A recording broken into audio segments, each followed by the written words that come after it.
It's almost comical to think now, but there was a time, shortly before Todd Phillips' Joker opened in theaters, that critics and journalists, mostly in the online sphere, were convinced that the movie was dangerous and that screenings of the film would incite waves of violence from the audiences whose minds would surely be warped the second they saw Joker dance down the steps to Gary Glitter's Rock and Roll Part 2. That didn't happen, of course, with audiences getting that yes in the end. This is just a movie, albeit one that grossed over $1 billion worldwide and won an Oscar for its star.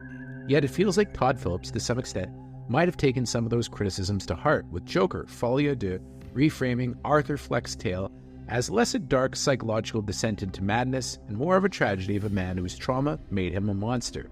Granted, there was some of that in the first movie, but this makes a bold attempt to distance itself from the DC universe, setting Arthur's story as something distinctive from the clown prince of crime we all know from the rest of Batman's lore. So in this one, while on trial for his life, Arthur Fleck, once again played by Joaquin Phoenix, meets a fellow psychiatric patient named Lee, played by Lady Gaga, who is obsessed with the crimes he committed as Joker.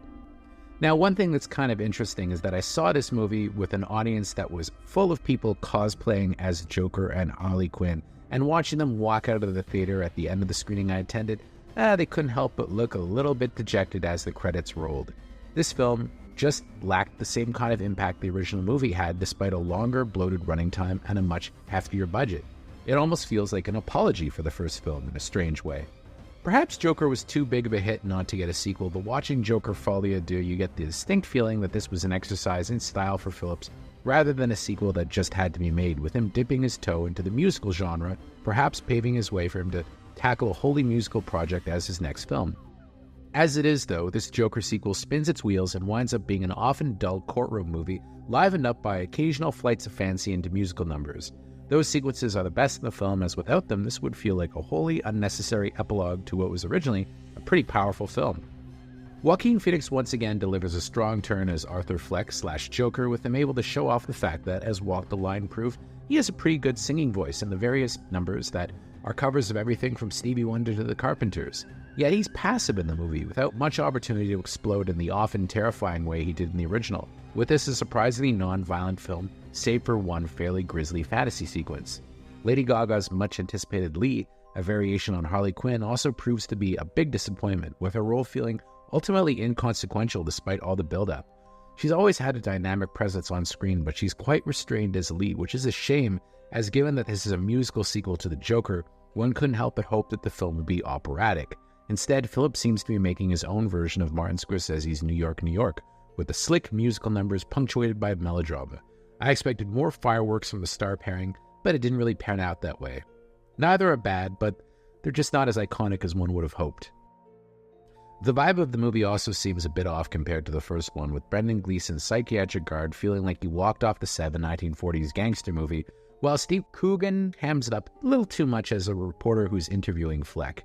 Of the supporting cast, the only one who really impresses is Lee Gill as one of Arthur's former co-workers, and one of the few that he spared in his original Rampage. His sequence, where he comes back from the first movie and testifies in court to the crimes that he witnessed, is actually quite striking and is by far the film's most memorable sequence. It's also worth noting that Joker Folie, Deux, despite being shot in IMAX, lacks any real show-stopping moments, even though DP Lawrence Shear once again contributes some striking cinematography. And I have to say, the score, which was great in the first movie, is similarly good in the sequel. Part of me does wonder, however, if perhaps sequels aren't Todd Phillips' thing, as neither Hangover follow-up ever managed to capture the magic of the original, and the same charge could be levied at this. However, the disappointing Hangover Part 3 paved the way for Joker, so even if Folie, Deux feels like an anti-climax, I can't help but think that Phillips perhaps has another masterpiece up his sleeve somewhere, even if this isn't it. He's recently said that he's through making movies in the DC sandbox, and having seen this, perhaps it's for the best. I give this one pretty disappointing 5 out of 10.